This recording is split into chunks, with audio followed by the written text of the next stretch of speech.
Good news editors, the wait is finally over. Adobe Premiere Pro recent আপডেটে এখন subject masking add করা হয়েছে, যার মাধ্যমে আমরা অ্যাডোবির নেটিভ ইন্টারফেস থেকেই রোটোস্কোপিং করতে পারবো। প্রিমিয়ার প্রোতে আমি একটি নতুন প্রজেক্ট ক্রিয়েট করে রেখেছি এবং একটি ফুটেজ ইম্পোর্ট করে রেখেছি যেটাতে একটি পার্সনের যথেষ্ট মুভমেন্ট রয়েছে। আমরা এটাকে মাস্কিং করার চেষ্টা করব। টুলটি এখানে অ্যাড করা হয়েছে অবজেক্ট মাস্ক টুল নামে। এই টুলটাতে আমরা ক্লিক করলে আমাদের মাস্কিংটা ওপেন হয়ে যাবে, মাস্কিং ইন্টারফেস।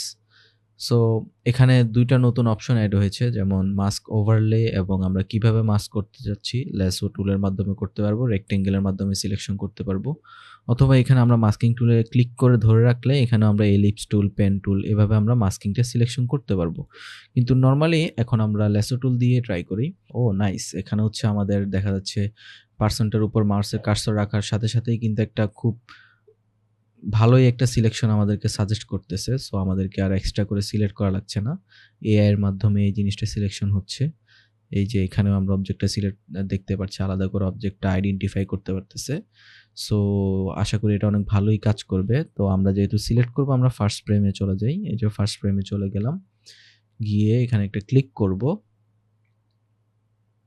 ওকে, এখানে বলছে অবজেক্ট মাস্ক ডাটা স্টোরেজ। এটা হচ্ছে আমাদের ডেডিকেটেড কোনো একটা ফোল্ডারে অবজেক্ট মাস্কের ডাটাটা স্টোর হয়ে থাকবে, যাতে আমরা পরবর্তীতে সেটা ইউজ করতে পারি। ওকে, আমরা সেখানে ওকে দিলাম।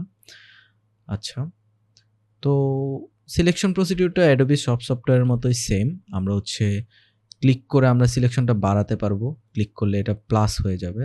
আর আমরা যদি মাইনাস করতে চাই তাহলে আমাদেরকে অল্টার প্রেস করতে হবে। অল্টার প্রেস করে এভাবে সিলেক্ট করে আমাদেরকে বুঝাই দিতে হবে যে আমরা এই অংশটা চাচ্ছি না বা বাদ দিতে চাচ্ছি। তো অল্টার প্রেস করে আমরা ল্যাসো টুল দিয়ে সিলেকশন করতে পারবো। তো আমরা এই সিলেকশনটা আপাতত বাদ দেই। আমরা নতুন করে আবার সিলেক্ট করি। আমরা অবজেক্ট মাস্কিং এ চলে গেলাম, ক্লিক করলাম। মোটামুটি একটা ভালোই সিলেকশন আমাদেরকে সাজেস্ট করেছে।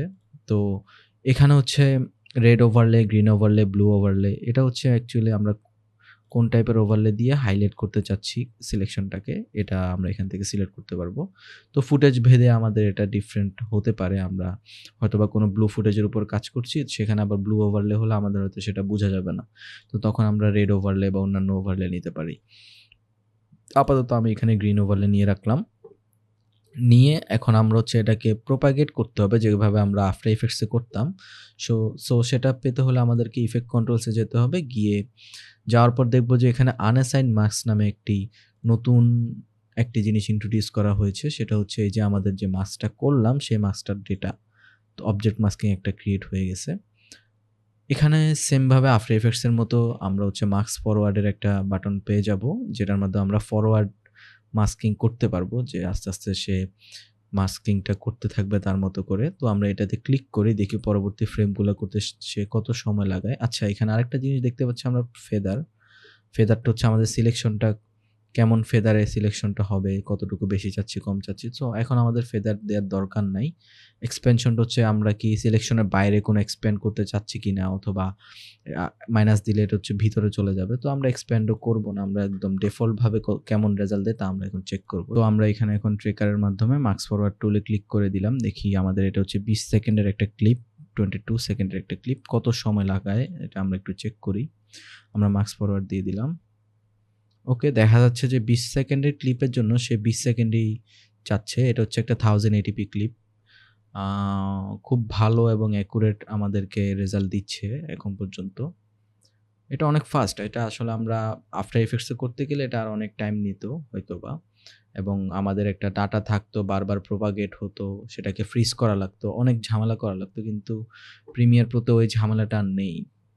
এই যে মোটামুটি একটা ভালো মাস্কিং আমাদেরকে দিয়ে দিয়েছে। তো কোনো জায়গায় যদি ঝামেলা থাকে, এই যে এখানে একটা হচ্ছে এক্সট্রা সিলেকশন হয়ে গেছে।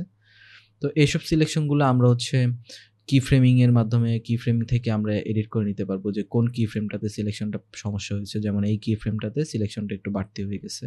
তো সেটা আমরা কি ফ্রেমটা সিলেক্ট করে আমরা যেটা মাইনাস করতে চাই, আমরা সেটা হচ্ছে ল্যাসো টুলে যে এখানে মাইনাসে গিয়ে এখানে যতটুকু মাইনাস করতে চাই ওটা মাইনাস করে দিব। তো সে হচ্ছে সিলেকশনটা মাইনাস করে ফেলবে।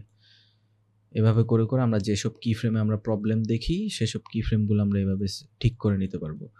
তো আমাদের এখন এত অ্যাকুরেট আসলে দরকার পড়ে না কোনো জায়গায়। তো যে মাস্কটা আমরা পেয়েছি সেটা অনেক অ্যাকুরেট পেয়েছি। তো এটাকে আমরা হচ্ছে যদি রিয়েল মাস্কে রূপান্তর করতে চাই, এটা হচ্ছে আনঅ্যাসাইন মাস্ক। অর্থাৎ এটা এখনো অ্যাসাইন করা হয় নাই কোনো মাস্কে। তো এটাকে আমরা ইজিলি অ্যাসাইন করতে পারবো। সেটা হচ্ছে অপাসিটি প্যানেলে আমরা হচ্ছে আনঅ্যাসাইন মাস্কটাকে পেস্ট করে দিলেই হবে। সো সেটা আমরা জাস্ট ক্লিক করে ড্র্যাগ করে এখানে পেস্ট করে দিব। তো আমরা মেইন ফুটেজটা আমরা এখানে পেয়ে গেলাম। আমাদের মাস্কটা এখানে পেয়ে গেলাম। তো আমি সিলেকশন বাদ দিয়ে দেই। এটা হচ্ছে আমাদের মাস্ক। সো এটা যদি আমরা ইউজ করতে চাই ব্যাকগ্রাউন্ড সহ, আমরা একটা ডুপ্লিকেট লেয়ার ক্রিয়েট করব অল্টারনেট দিয়ে। উপরের লেয়ারটা আমাদের মাস্কটা থাকবে, নিচেরটা ব্যাকগ্রাউন্ড হিসেবে ইউজ করব। সো এটার আমরা অবজেক্ট মাস্কটা ডিলিট করে দিলাম। এখন আমরা প্লে দেই। সেটা হচ্ছে এটা হচ্ছে মাস্ক আর এটা হচ্ছে ব্যাকগ্রাউন্ড। এটা হচ্ছে মাস্ক উপরেরটা। তো মাঝখানে আমরা একটা টেক্সট দিয়ে দেখি। টেক্সট দিলে আমরা ডিফারেন্সটা বুঝতে পারবো। এই যে এখান থেকে একটা টেক্সট নিলাম, যেমন অবজেক্ট মাস্ক দিলাম।